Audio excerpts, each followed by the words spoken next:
এক দরিদ্র ব্যক্তি ছিলেন, নাম তার সালেম। প্রতিদিনের মতো সেই দিনও কাজের খোঁজে বেরিয়ে পড়েন তিনি। কিন্তু ভাগ্য সহায় হয়নি। ঘরে ফিরে স্ত্রীর মুখের দিকে তাকিয়ে দেখে স্ত্রীর দুশ্চিন্তাগ্রস্ত মুখ, স্ত্রীর মুখে উদ্বেগের ছায়া। খাবার নেই, অসুস্থতা ঘিরে ধরেছে পরিবারকে। একদিন সালেম মসজিদের পাশে বসে আছে, দেখে একজন খেজুর খাচ্ছে। চিন্তিত মনে সালেম মসজিদের পাশে বসে থাকেন।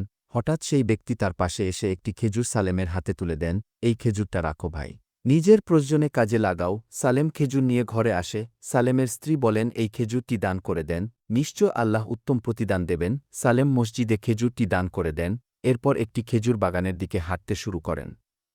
তিনি হাঁটতে হাঁটতে চলে যায় সেই খেজুর বাগানের মালিকের কাছে। সালেম খেজুর বাগানের মালিককে সব কিছু খুলে বলেন। বাগান মালিক সালেমকে কাজ দিলেন। ধীরে ধীরে বিশ্বাস অর্জন করলেন। আল্লাহর কুদরতে মালিক তাকে কাজ দিলেন। কয়েক মাসের মধ্যে সালেম হয়ে উঠলেন সেই বাগানের সবচেয়ে বিশ্বস্ত কর্মী। তার সত্যতা দেখে মালিক বাগানটি সালেমকে উপহার দেয়। একদিন মালিক বললেন, এই বাগানটি এখন তোমার, তুমি এর প্রকৃত মালিক। সালেম সিজদাহ করছে, চোখে পানি নিয়ে। একটি খেজুরের বদলে আল্লাহ তাকে উপহার দিলেন একটি পূর্ণ বাগান। রাসূল সাল্লাল্লাহু আলাইহি ওয়াসাল্লাম বলেছেন, যে ব্যক্তি আল্লাহর পথে একটি খেজুর পরিমাণ দান করে, আল্লাহ তা কবুল করেন এবং তা বহুগুণে বাড়িয়ে দেন। সহিহ বুখারী।